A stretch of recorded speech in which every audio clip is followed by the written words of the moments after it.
motivo de gozo poder disfrutar de la presencia de Dios juntos y que Dios pueda hablar a nuestros corazones allá, de allá de donde vengamos, ¿verdad? También hay diferentes nacionalidades aquí representadas, ¿no? Yo vengo de África, después hay unos hermanos franceses. Las Islas Canarias, ¿dónde están? En África. Colombia, Argentina, República Dominicana.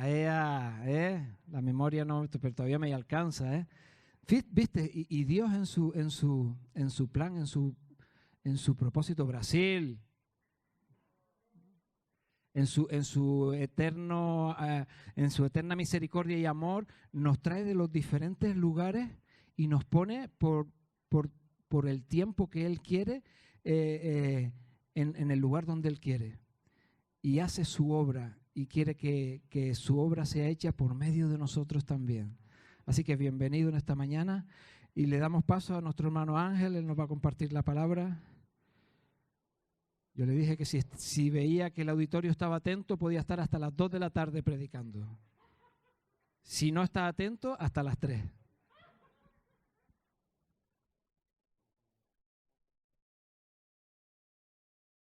Buenos días, hermanos. En una ocasión los discípulos le dijeron al Señor Jesús: enséñanos a orar, como también Juan el Bautista enseñó a sus discípulos. Y fíjate en la paradoja de que el Señor empezó, para enseñarles a orar, empezó a enseñarles a cómo no orar. Y este es el título del mensaje en esta mañana.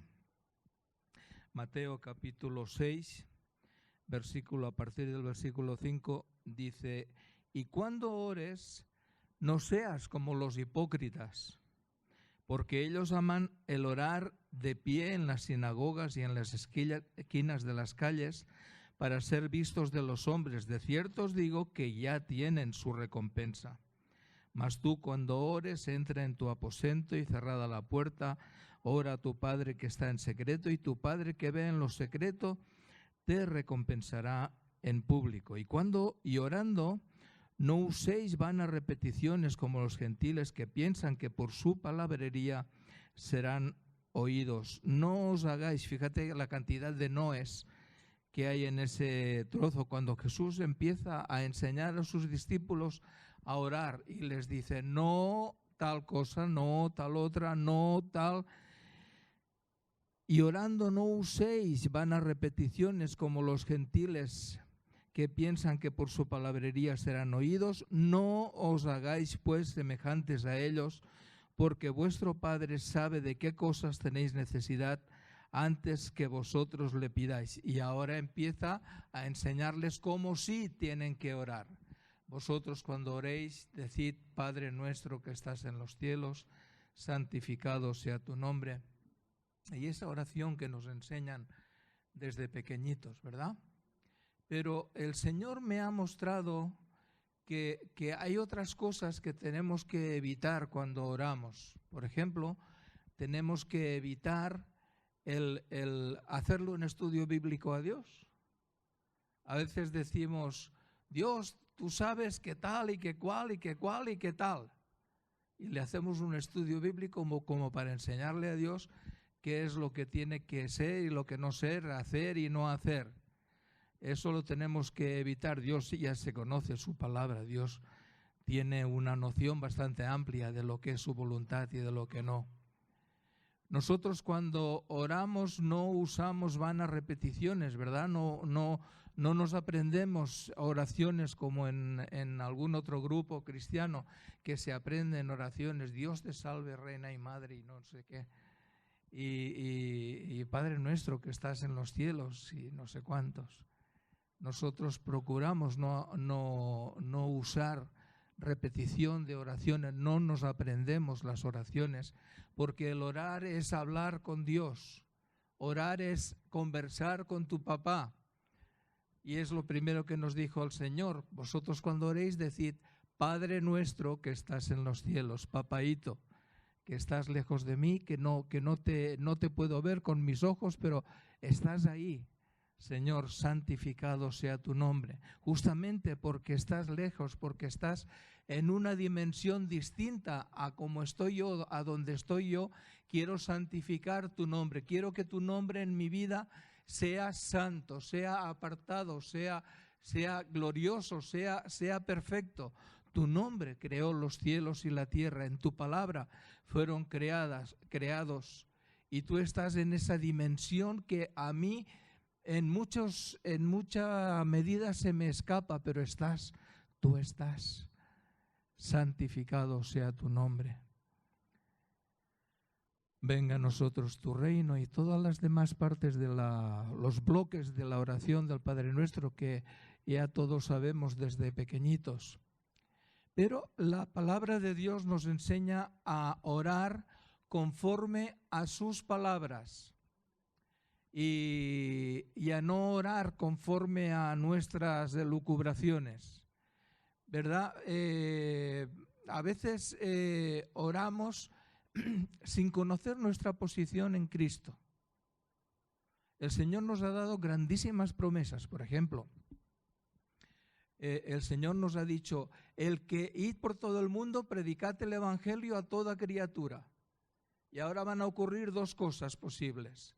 El que creyere y fuere bautizado será salvo, y el que no creyere será condenado. Y sigue diciendo la palabra de Dios: y estas señales seguirán a los que creen en mi nombre. En mi nombre echarán fuera demonios. ¿Lo dice? ¿Sí lo dice? Pero nosotros oramos de otra manera. Muchas veces nosotros decimos: Padre, me está fastidiando un demoniot. Me está haciendo la contra, me está estorbando. Señor, quita ese demonio de mí. Y el Señor dice: quítalo tú. Yo ya te he dado autoridad para que lo eches. En mi nombre echarán fuera demonios. Señor, ata al diablo. Átalo tú, yo te he dado autoridad para que lo ates. Estamos en el tema de cómo no orar. Dice la palabra de Dios: resistid al diablo, en Santiago capítulo 4, resistid al diablo y el diablo huirá de vosotros.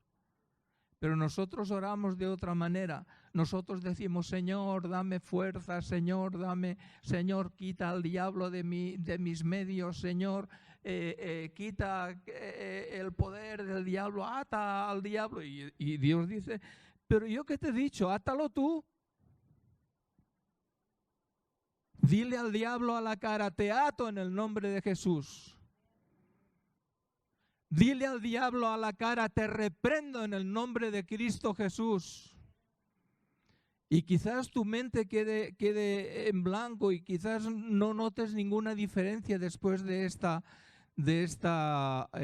oración. Pero hay algo en lo espiritual, en el mundo de lo espiritual, en los lugares celestiales en Cristo Jesús, que se está moviendo, y ese diablo al que tú reprendes y al que tú atas queda reprendido y queda atado, no porque se lo hayas pedido a Dios, sino porque Dios te ha dado autoridad para hacerlo por ti mismo.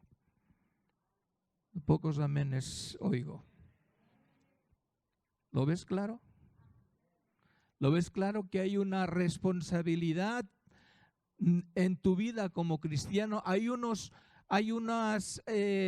premisas y hay una posición espiritual que no siempre tenemos en cuenta, que no siempre creemos, que no siempre practicamos, pero no por eso deja de ser verdad, deja de ser nuestra. Dice en Santiago capítulo 4,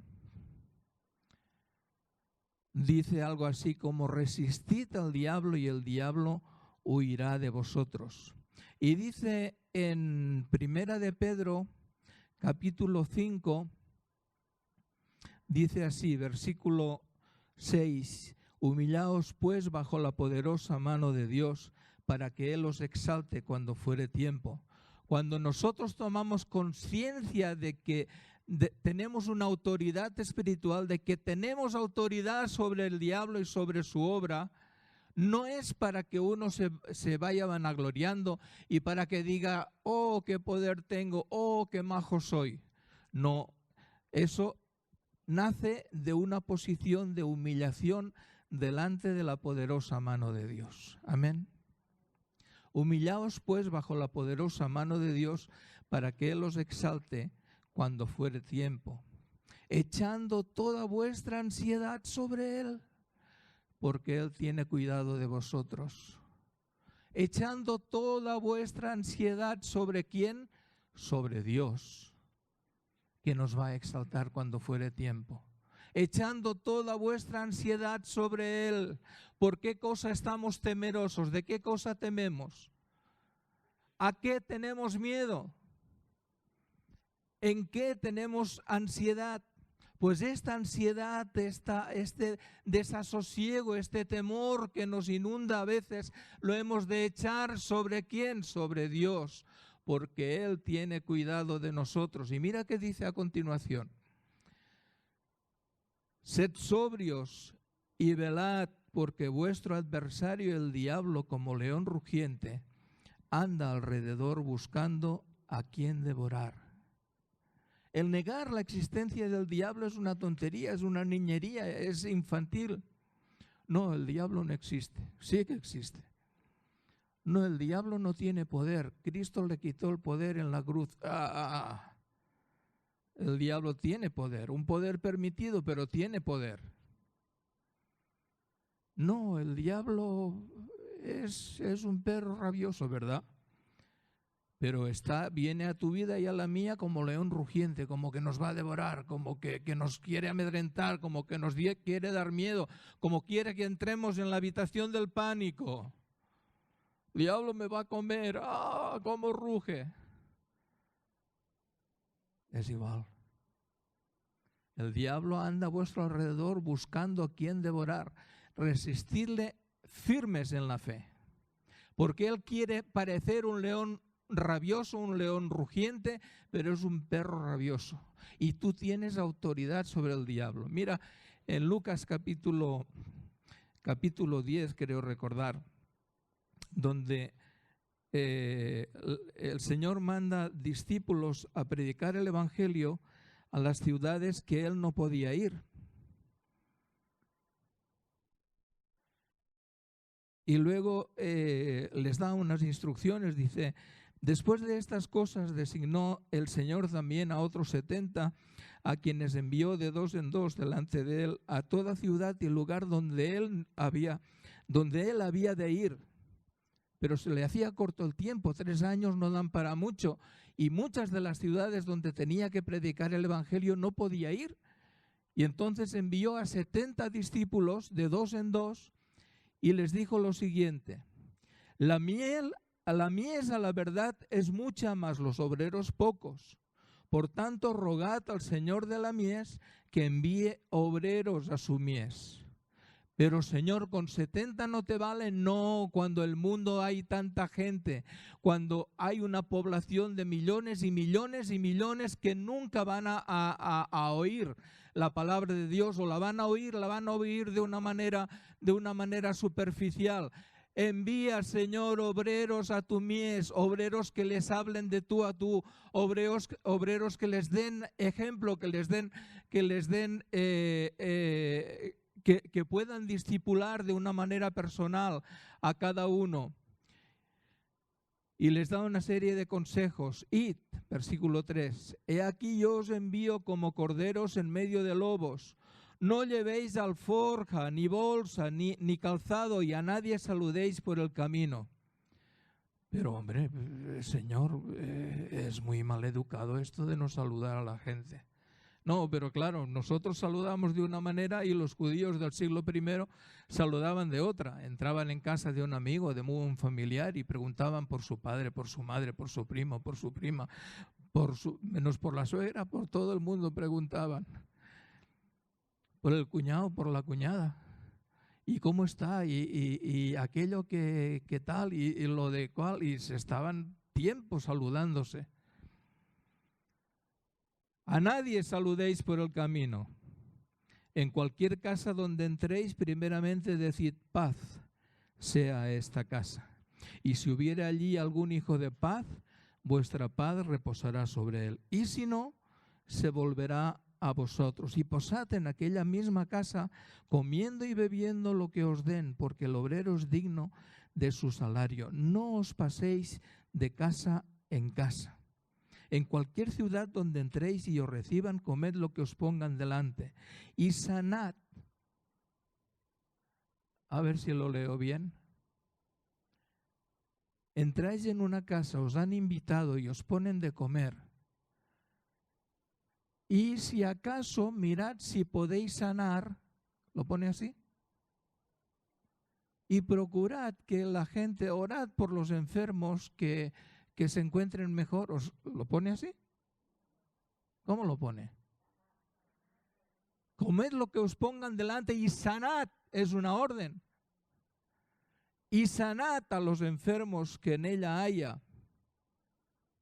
Y decirles, se ha acercado a vosotros el reino de Dios. Ahora, en cualquier lugar donde no os escuchen, saliendo como reyes y sacerdotes que sois, sacudid el polvo de vuestros pies contra esa ciudad, porque os digo que mayor será el castigo contra Sodoma y Gomorra que para aquella ciudad. Vamos a predicar el evangelio y somos reyes y sacerdotes yendo en el nombre del Señor Jesús, que es el Rey de Reyes y Señor de Señores. Vamos con autoridad y hemos de ser conscientes de la autoridad que nosotros tenemos en nosotros mismos. Cuando predicamos el evangelio, estamos predicando el evangelio del reino, que Jesús es el Rey y que no hay una sola acción en la vida de esa persona a la que le predicamos que esté ajena a la voluntad y al señorío de Cristo y al reinado de Cristo. Por lo tanto, vamos predicando el evangelio con la autoridad. Y esto es lo que yo quisiera dejar claro en esta mañana. Cuando nosotros oramos, hemos de orar con autoridad. Cuando predicamos el evangelio, hemos de predicar en la autoridad. Cuando le hablamos a la enfermedad, hemos de hablarle con autoridad, como si Cristo mismo estuviera en este momento hablando por nuestra boca. Algunas veces yo he orado así. Recuerdo una de las últimas veces que un hermano tenía una enfermedad muy, muy grave y cuando ya se despedía, dije, espera, ven para acá. Y oré por él y dije, cáncer en el nombre de Cristo desaparece ahora mismo. Le hablé a la enfermedad. Como le puedes hablar al diablo, tú tienes autoridad. En el Antiguo Testamento nadie se levantó mayor que Juan el Bautista, pero tú tienes más autoridad que Juan el Bautista. Tú que te crees ser el menor, el recién llegado, el más ignorante, el más pequeño, el menos sabio, el más ignorante de todos, tú tienes más autoridad que Juan el Bautista. ¿Lo sabes? ¿Lo sabes? ¿Lo crees? ¿De verdad que lo crees? ¿Pero lo practicas? Menos los 4 que han dicho amén. Todos los demás nos hemos podido quedar así un poquito como callados. ¿Practicas? ¿Eres consciente? ¿Sabes verdaderamente que eres un rey? ¿Que eres un sacerdote? ¿Sabes que puedes usar el nombre de Jesús para las oraciones más grandes y más poderosas, para los temas más difíciles? ¿Lo sabes? La siguiente pregunta es más comprometida. ¿Vas a estar usando esta autoridad? Una vez estaba el Señor Jesús predicando el Evangelio y se ve que se fue apartando de las aldeas y llega un momento en que se está oscureciendo ya y están lejos de cualquier núcleo urbano y los discípulos, hombres sensatos y prudentes, van al Señor y le dicen, Señor, manda a la gente que vaya a las aldeas porque ya está oscureciendo, no tienen pan. van a desfallecer en el camino. ¿Os acordáis de este texto? Ahora, a los que os acordáis, decidme qué les contesta el Señor.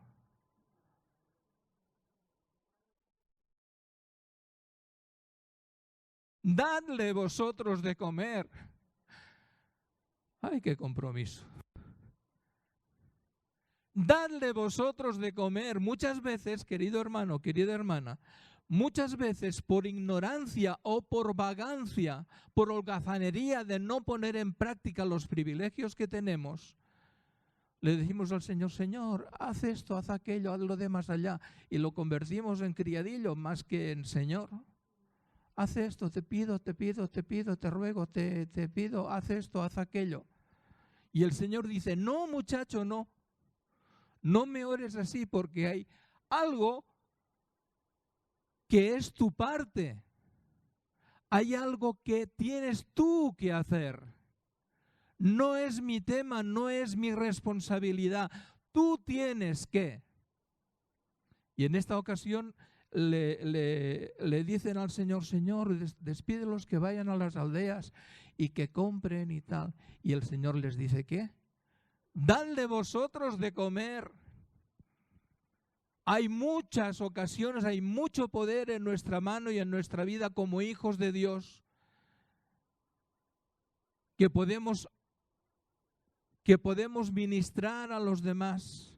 Como hijos de Dios podemos ministrar sanidad. Como hijos de Dios podemos ministrar abundancia, recursos. Y se lo encargamos todo al Señor. Señor, líbrame del enemigo. Y el Señor dice, líbrate tú. Yo te he sugerido, yo te he mandado una armadura para que luches contra el enemigo. Y nada te va a dañar si tú tomas la armadura. El día malo va a llegar, el día de la prueba va a llegar, el día de la tentación te viene. Ahora, ¿cómo reaccionas tú diciendo, Señor, líbrame? Señor, dame fortaleza. Señor, otórgame, Señor. Échale. Y el Señor dice, no, toma la armadura. Toma la armadura de la fe, toma el escudo de la fe, toma la coraza de justicia, toma el apresto de los pies, las sandalias del Evangelio de la paz. Empuña la espada y úsala en el nombre mío. Y sobre todas las cosas, ora en todo tiempo, con toda oración y súplica, y vela en ello según la voluntad de Dios. Por los ministerios. En aquella ocasión, en Efesios 6:10, el Señor, Pablo dice, y orad por mí, para que me sea abierta puerta para la predicación del Evangelio. Orad por mí. Yo estoy seguro de que el pastor también dice, orad por mí, porque la carga que yo llevo es pesada y es continua. Orad por mí. Él necesita que oremos por él y cada uno de nosotros necesitamos orar los unos por los otros. Lo que no podemos hacer es decir, Señor, protégelo, guíalo, y no poner nosotros la parte que nos toca. ¿Entendéis el mensaje? ¿Cómo no debemos orar? No debemos orar pidiendo y diciendo las cosas que nosotros hemos de hacer. Hay un trato con el enemigo y el Señor nos lo pone muy claro. En Filipenses 6, en Filipenses 4, versículo 6, dice el Señor que por nada estemos afanosos, sino que sean conocidas nuestras peticiones delante de Dios en toda oración y ruego y con acción de gracias. Filipenses 4:6. Y la paz de Dios, esta es ya la promesa, cuando nosotros hacemos nuestra parte, cuando nosotros dejamos toda nuestra ansiedad, nuestro afán, quizás en esta tarde, en esta mañana, tú estés afanoso como yo puedo estar afanoso por alguna cosa. Señor, me quiero casar. Yo ya no. Señor, estoy buscando trabajo. Señor, no llego a final de mes. Señor, Señor, Señor. Y esto produce afán en mi vida. Señor, necesito una persona. Señor, necesito un dinero. Señor, necesito tal cosa. Y eso produce afán en nuestra vida y el Señor nos dice, no. No estés afanoso por nada. Ni siquiera por lo que a ti te parece más legítimo. No estés afanoso por nada. Ahora te muestro un camino aún más excelente.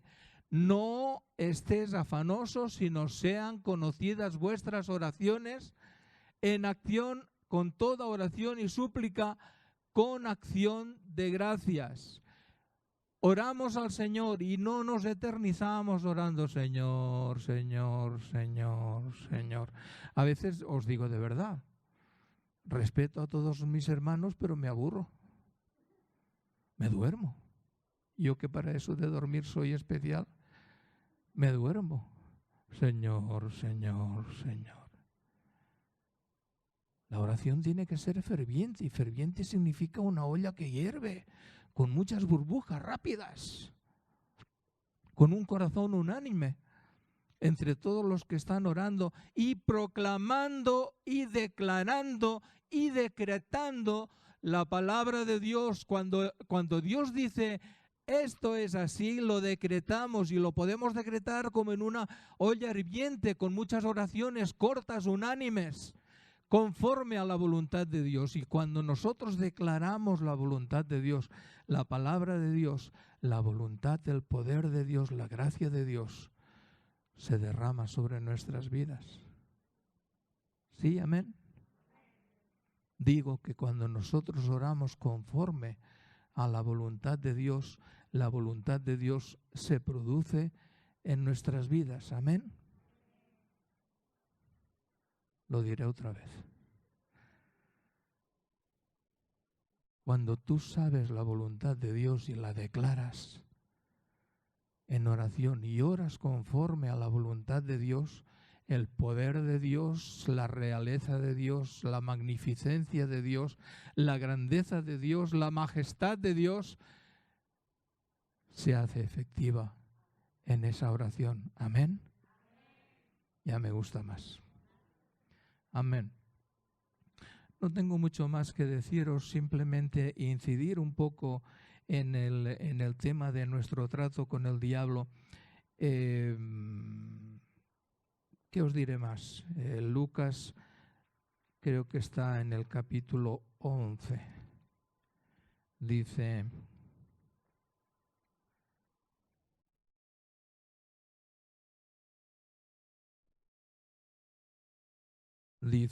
en el 10:21 dice, en aquella misma hora, cuando los discípulos que mandó el Señor a predicar a las ciudades donde él no podía ir, volvieron, dice, Jesús se regocijó en el Espíritu y dijo, yo te alabo, oh Padre, Señor del cielo y de la tierra, porque escondiste estas cosas de los sabios y entendidos y las has revelado a los niños. Sí, Padre, porque así te agradó. Momento antes había dicho algo muy importante también. Versículo 17 del capítulo 10 de Lucas dice, volvieron los 70 con gozo diciendo, Señor, aún los demonios se nos sujetan en tu nombre. Ellos lo decían como una cosa extraordinaria. Los demonios, que son tan malos bichos, que tienen tanto poder, se nos sujetan. Nosotros les decimos en el nombre de Cristo y ellos nos obedecen. Y Jesús dice, y les dijo, versículo 18, Lucas 10:18 dice, yo veía a Satanás caer del cielo como un rayo. Aleluya. Satanás habita en la potestad del aire, está un poquito más arriba que nosotros, allá por las nubes, un poquito más para allá. y ese espíritu que habita en las nubes y que de alguna manera nos vigila, dice el Señor Jesús, yo veía a Satanás caer del cielo como un rayo. He aquí os doy potestad, ponlo en primera persona. He aquí el Señor me da potestad de hollar serpientes y escorpiones. ¿Cómo se holla una serpiente y un escorpión? Pues yo lo hago así. Os doy potestad de hollar serpientes y escorpiones y sobre toda fuerza del enemigo y nada. Y cuando dice nada, yo entiendo que quiere decir nada os dañará. Os doy potestad, os doy autoridad, os doy poder, os doy decisión sobre serpientes y escorpiones y toda fuerza del enemigo y nada os dañará, porque a veces queremos enfrentarnos al enemigo, pero nos quedamos con aquel temor. Ay, he reprendido un demonio, pero ahora el demonio se va a revolver y me va a fastidiar. Nada. ¿Cuántas cosas nos pueden dañar? Nada nos dañará. Nada, y cuando dice nada, significa nada os dañará. Ahora, no os regocijéis de que los espíritus se os sujetan, sino regocijaos de que vuestros nombres están escritos en los cielos. Yo quisiera dar oportunidad en esta mañana a alguien que no está seguro de que su nombre está inscrito en los cielos, a aceptar al Señor, a entregarle su vida al Señor en esta mañana. ¿Hay alguien aquí que quiere esa autoridad, esa seguridad de salvación? ¿Hay alguien aquí que quiera recibir al Señor Jesús como su Señor y Salvador?